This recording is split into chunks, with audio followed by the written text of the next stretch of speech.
जय सिया राम दोस्तों। जय जय श्री सीताराम दोस्तों। कौशिक मैथोलॉजी में आप सभी का स्वागत है। आज हम आपको रक्षाबंधन मनाने के पीछे की एक बहुत ही सुंदर कथा के बारे में बताने जा रहे हैं। यूँ तो रक्षाबंधन मनाने के पीछे अलग अलग युगों की अनेक कथाएं जुड़ी हुई हैं, पर हम आज आपको द्वापर युग की महाभारत के समय भगवान श्री कृष्ण और द्रौपदी के बीच की घटना का वृतांत सुनाएंगे, जिससे आपको ये समझने में मदद मिलेगी कि रक्षाबंधन का पर्व हम क्यों मनाते हैं। रक्षाबंधन का पर्व हम बड़े धूमधाम से मनाते हैं। शुरू में यह बंधन केवल भाई बहन तक ही सीमित न रहकर पति पत्नी, ब्राह्मण, राजा, पुरोहित, यजमान इत्यादि तक भी था, किंतु महाभारत की एक घटना के पश्चात इसे मुख्यतः भाई बहन से जोड़कर देखा जाने लगा। बात उस समय की है जब युधिष्ठिर को युवराज घोषित किया तो राजसूय यज्ञ कराया गया। इस अवसर पर सभी संबंधियों और रिश्तेदारों को बुलाया गया। प्रतापी राजाओं को भी आमंत्रण दिया गया। इस मौके पर वासुदेव, श्री कृष्ण और शिशुपाल भी आमंत्रित किए गए थे। यहीं पर शिशुपाल का सामना भगवान श्री कृष्ण से होता है। भगवान श्री कृष्ण का युधिष्ठिर ने आदर सत्कार किया। यह बात शिशुपाल को रास नहीं आई और सभी के सामने खड़े होकर वह इसका विरोध करने लगा। उसका कहना था कि एक मामूली ग्वाले को इतना सम्मान क्यों दिया जा रहा है, जबकि इस अवसर पर कई वरिष्ठ और सम्मानीय जन मौजूद हैं।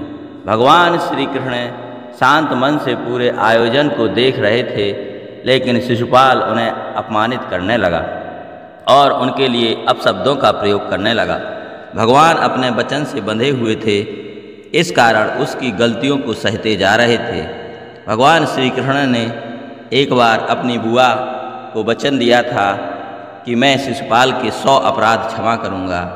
मैं यहाँ आपको बता दूँ कि शिशुपाल भगवान श्री कृष्ण की बुआ का पुत्र था, इसलिए एक अवसर पर भगवान श्री कृष्ण ने अपनी बुआ को यह वचन दिया था कि मैं शिशुपाल के 100 अपराध क्षमा कर दूंगा। इस कारण वह उसकी गलतियों को सहन करते जा रहे थे, लेकिन जैसे ही शिशुपाल ने 100 अपशब्द पूर्ण किए और 101वां अपशब्द कहा, श्री कृष्ण ने अपने सुदर्शन चक्र को शिशुपाल का वध करने का आदेश दिया और इस प्रकार सुदर्शन चक्र ने शिशुपाल का सिर धड़ से अलग कर दिया और शिशुपाल की मृत्यु हो गई। ऐसा करते समय सुदर्शन चक्र से भगवान श्री कृष्ण की उंगली में चोट लग गई तथा उसमें रक्त बहने लगा। यह देखकर वहाँ खड़ी द्रौपदी ने अपनी साड़ी का पल्लू फाड़कर श्री कृष्ण की उंगली पर बांधा। उसी क्षण से श्री कृष्ण ने द्रौपदी को अपनी बहन मान लिया तथा उनकी रक्षा करने का वचन दिया। उन्होंने द्रौपदी से कहा कि जिस समय वह स्वयं को संकट में पाएं तब वह उनका आह्वान कर सकती हैं। श्री कृष्ण ने द्रौपदी को दिए अपने वचन को निभाया भी।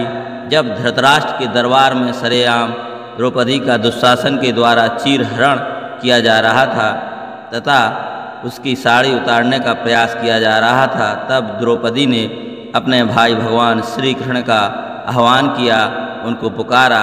अपनी बहन की पुकार सुनकर उसे संकट में देखकर श्री कृष्ण ने अपनी शक्ति से उनकी साड़ी को बहुत बड़ा कर दिया। श्री कृष्ण ने अपनी बहन की लाज बचाने के लिए द्रौपदी की साड़ी को इतना बड़ा कर दिया कि दुशासन उसकी साड़ी खींचते खींचते थक चुका था तथा राज दरबार में वस्त्र का एक बड़ा सा पहाड़ खड़ा हो चुका था, लेकिन वह साड़ी समाप्त नहीं हुई। इस प्रकार श्री कृष्ण ने अपनी बहन की रक्षा का दायित्व निभाया।